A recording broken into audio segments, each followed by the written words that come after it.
I wish I wasn't afraid all the time, but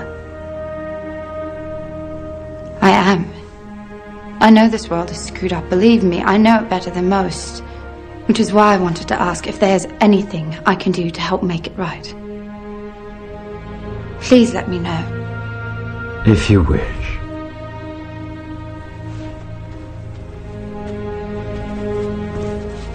The berry, and you some feces. By the power of truth, I, while living, have conquered the universe. Personal motto?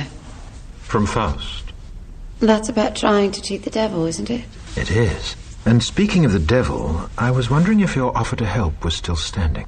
Of course. It appears that unforeseen circumstances have accelerated my original plan. As a result, I'm in need of someone with some theatrical skill. I'll do my best. I believe you will. We are consciousness. All that is, has been, and ever will be.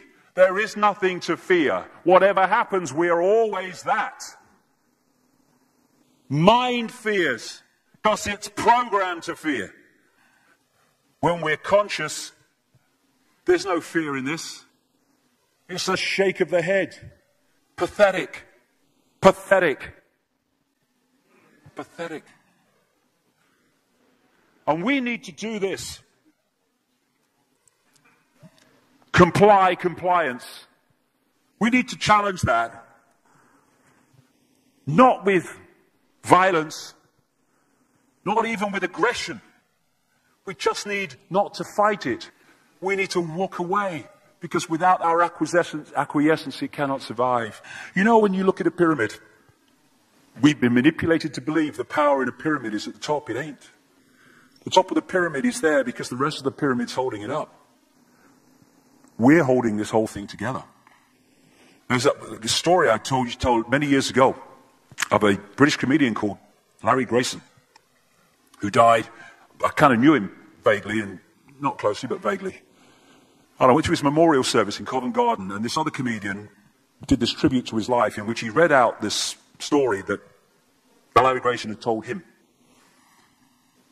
When they were going around the variety halls and the theatres in the 60s, they had this all-male show. And Larry Grayson was the only woman in it because he's dressed up as a woman. And he said that the end of the show, the last scene, all the sailors, all the men came on dressed as sailors, and they were singing Rule Britannia. You know, Rule Britannia, Britannia rules the waves. Oh, I'm very pleased for you. Okay? And as it built up, Larry Grayson would come on dressed as Britannia with the helmet and the shield, and he would be manhandled up the side of this pyramid to the top for the big finish. And he said one night, he said things seemed to be going rather well. He said, and then I noticed that a sailor in the bottom left-hand corner had got rather a cough. And this cough got worse and worse and worse to the point where the sailor couldn't stay in the pyramid anymore and stepped out of it. Larry Grayson, symbolic of this elite at the peak of the pyramid, ended up in the second row. And the elite, the power center, had done nothing to bring about this. One sailor, the bottom of the pyramid, had got a cough. And the whole thing collapsed. And I listened to that and I thought, my God, yes, that's it. We, the powerless people, are holding the powerful people up there, and they know that. They're terrified of us realizing that. Do you remember that movie, animated movie, A Bug's Life? A Bug's Life with the grasshoppers? And what happened was there was these ants, an ant island as they called it, and these grasshoppers used to come every year and take all the food, and the ants had to spend a whole year gathering the food together for the grasshoppers because they were terrified of the grasshoppers.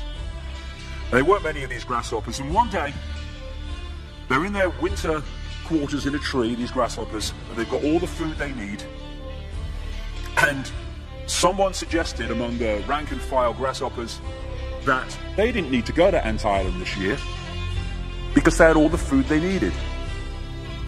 And then out came the leader of the grasshoppers to tell them the facts of life, and the few are going to control the many. It's a wonderful speech. If you ever can see that movie, A Bug's Life, I do recommend it. And he said, basically, They outnumber us 100 to 1.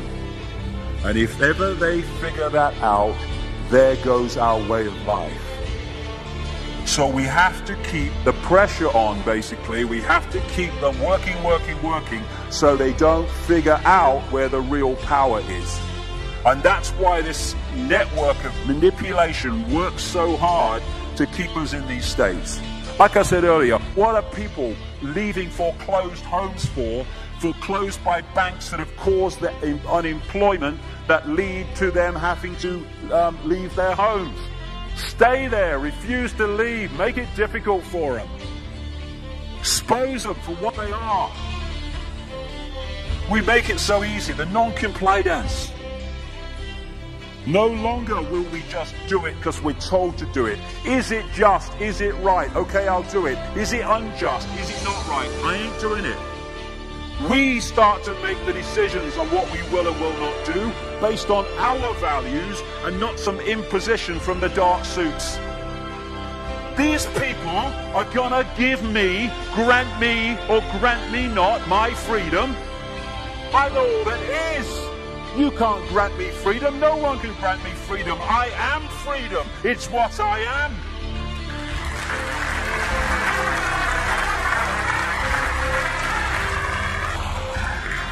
The big question, what would consciousness do? What would consciousness do in this situation? And when we ask that question, it really just changed the way we see the world. Not what would I do, mind, or frightened. What would consciousness do? You know, this is a great line. If it's not right, don't do it. If it's not true, don't say it.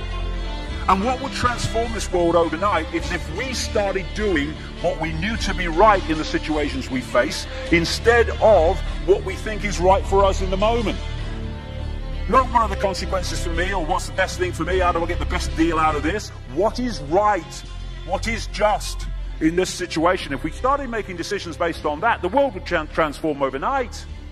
These are very simple things. If we want a world of peace, then we need to be peaceful. We don't need to fight for it. We just need to be peaceful, and we'll bring that about. If we want a world of kindness, we need to be kind, and then it will naturally unfold. We don't fight for kindness. As Martin Luther King said, it's a wonderful saying, piece of oratory.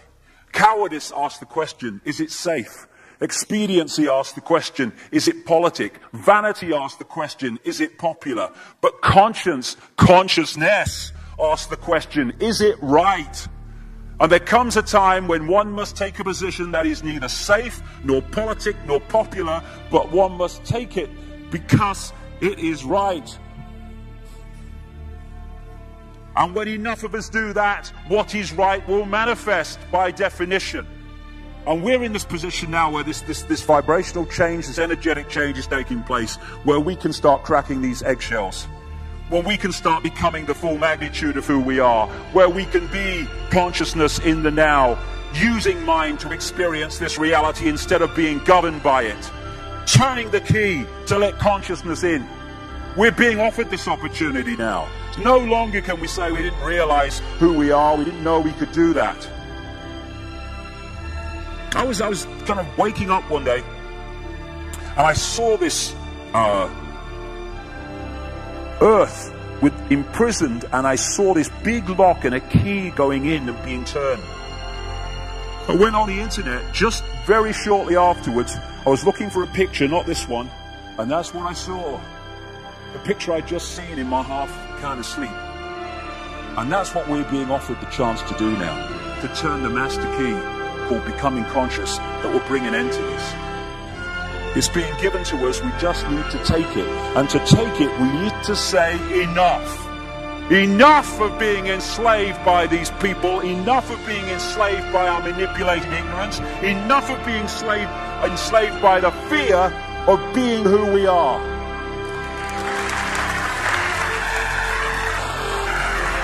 Enough! It is time to fly. It is time to fly. Thank you very much.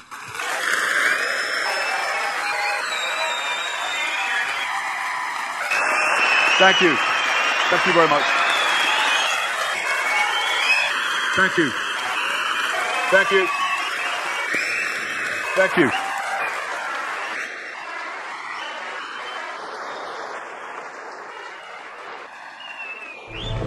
Enemy is approaching fast. Requesting orders. General, what should we do? There's no response from command. Or from party leader Creedy.